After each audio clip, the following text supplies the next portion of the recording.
Welcome back from that short break. I am Ruthina Sej and you're still watching New Vision TV News. We now look at what is making headlines in business. In business, youth have raised concern about the 3.3 billion Uganda shillings allocation in the empowerment program, calling it inadequate in the national budget delivered by the finance minister on Thursday. The youth under the Uganda Youth Network said the fund allocated as institutional support at the Gender Ministry for Youth Livelihood and Program would only facilitate the youth loans recovery. Sharifa Chibirango, the program associate at UNET, said since inception, the program has created jobs for youth and lifted them out of poverty, but the small budget allocation and lack of a clear coordination of youth, the program could affect its progress. The new electronic government procurement system, which is expected to go online early next month, has been designed to eliminate delays and unplanned procurement, according to the Public Procurement and Disposal Authority. Once rolled out, the system will require all procurement and dispensing entities to upload their annual plans, which will be incorporated within the overall government procurement plan. According to PPDA, this will also eliminate bogus procurements and any other procurement outside the integrated plan, save for emergency procurements where a provision has been put to update the system with approval from the central government. The Accountant General, John Mwanga, said the government wants to increase accuracy, transparency and efficiency within the procurement system, and hopefully the new system will provide the answer. Now that is it for the news in business. We now take a look at our Daily Pearl of Africa series. Today, it is Bunyaruguru Crater Lakes region. Now, Bunyaruguru Crater Lakes region is home to 52 crater lakes. These lakes are found on the edge of Queen Elizabeth National Park near Fort Portal in Uganda. Among these, we look at Nyanzibiri, which is a Runyankwale word, which means two lakes. One of the lakes is called Kamwera and the other is Shema. Let's take a look.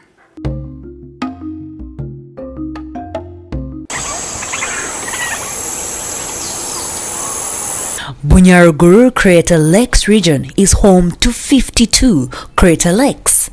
This region has magnificent landscapes and amazing volcanic crater lakes. It is estimated that about 10,000 years ago, the crater lakes in Bunyaruguru region were formed as a result of volcanic activity. There was intensive heat and pressure in the upper mantle or interior of the earth, which was brought about by geochemical reaction and radioactivity in the earth. After the occurrence of gaseous explosions that blew off the surface rocks, a round-shaped and fairly flat depression was formed. As time went by, rainwater filled the depressions, hence the formation of the crater lakes. Some among the 52 crater lakes in this region include Lake Mirambi, Lake Katinda, Lake Mugogo, Lake Chasanduka, Lake Nkugute, Lake Kabarogi, Lake Shema, Lake Kamwera. The list continues. The most eye-catching are the lakes baptized by the locals as twin lakes because they are separated by a thin road and are about 300 meters apart. Since they are located in the western region of Uganda, the Banyankwale, a dominant tribe, refer to them as Nyanzibiri, which means two lakes. From the same language, they adopted local names, one called Kamweru and the other is Shema Shenzubu. Kamweru literally means productive of, as Shema Shenzubu means a school of hippos. The myth behind these names is, for Kamweru, the crops that were cultivated from this area yielded, and Shema Shenzubu was the area which was always frequented by hippos. But all this paved way for the water that made them lakes. Yet another interesting crater in this region is Lake Nkugute. Looking at this lake from an aerial view clearly shows an African map. Nkugute's surroundings are blessed with crops. The meaning of its name in Kugote is swallow. Locals here believe in a myth that it used to swallow children, at least a boy or a girl, every year.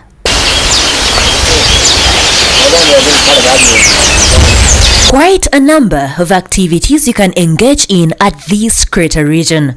As the locals enjoy cultivating from its fertile soils, tourists always begin with sightseeing. This magnificent landscape can leave you speechless. Fishing can never be left out in such an area filled with lakes. You can also engage in canoeing, swimming, camping, sunbathing, and hiking.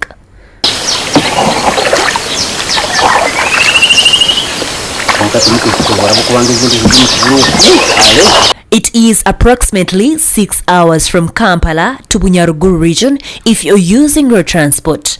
But if you board a plane from Entebbe International Airport, it takes 1 hour and 50 minutes. New Vision TV's Pearl of Africa Diaries is home of adventures, and I am proud to be a tour guide. Join me, Ruth Naseje, in yet another interesting adventure. For more Pearl of Africa stories, visit our website, which is newvision.co.ug/Pearl of Africa. Our newspaper, The Sunday Vision, is also another home of adventures, so grab your copy every Sunday for Pearl of Africa stories. We now take a look at our special report today. Now, for the 13 years running, New Vision brings together experts from the various fields to give a quick and ready analysis for the Finance Minister's budget speech. New Vision TV now broadcasts excerpts. We start with the discussion on education.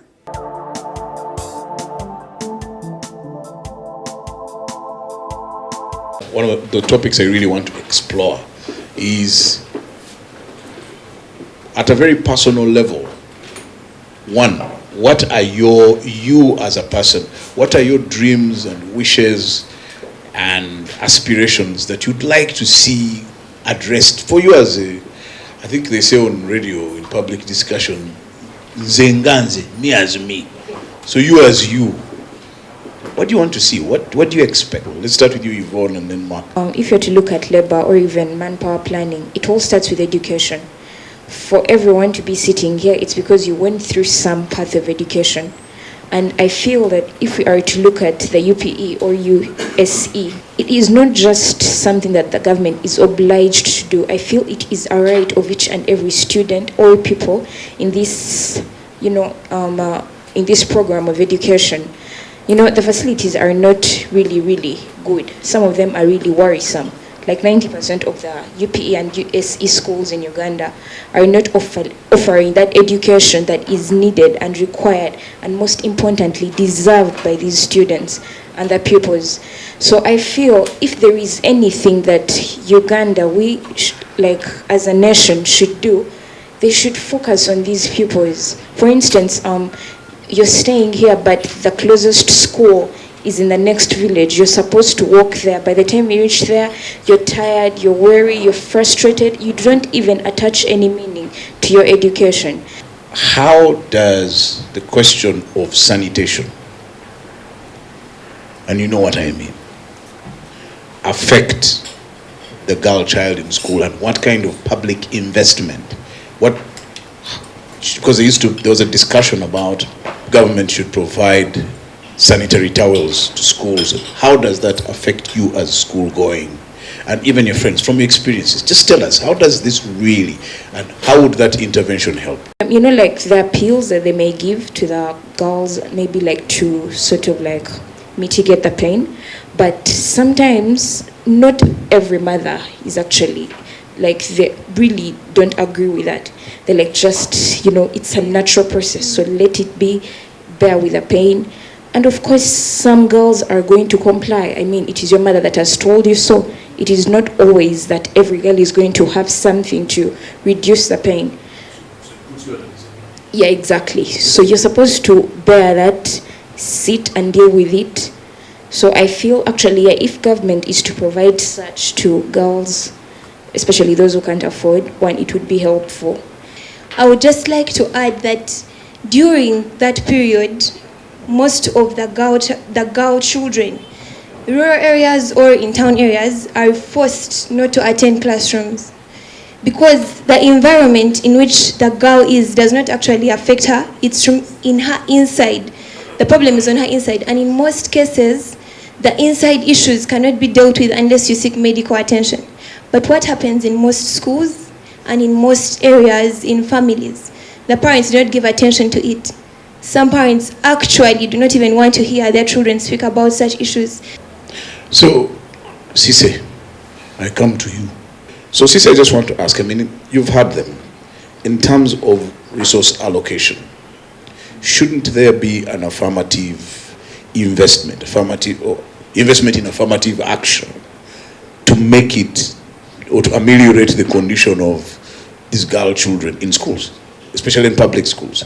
Maybe what can help is, do you have benchmarks? If you're talking of issues like that in gender, does our government have benchmarks to which it's going to actually measure itself to ensure that every particular MDA has set up clear, probably guidelines, and we're going to measure? Short of that, we shall continue talking about it. We shall never put resources, or the resources will never be adequate. Because if you're talking of issues of sanitation, I think for me it is broader, and it shouldn't just be a one-off. And how does government deliberately ensure that such issues are catered for? Let me turn to Sam. What recommendations would you give?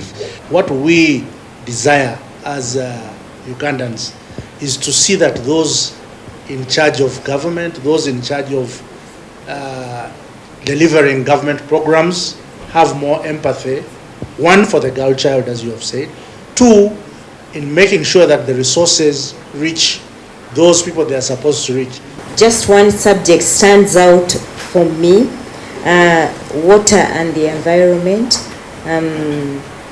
The budget has been reduced from 5% of the budget to 3.3%. In other words, we are getting less on water and environment. Everything we are discussing here comes to a standstill when you consider a population of 40 million people. You consider a country that has run down its forestry reserves. You consider a country that is struggling with garbage disposal and the use of caveras. So it's like, if we don't look at our posterity, the environment is our posterity. If we don't look at it, everything we are discussing, including agriculture, including security, will come to nothing. Thank you very much for enriching our experience.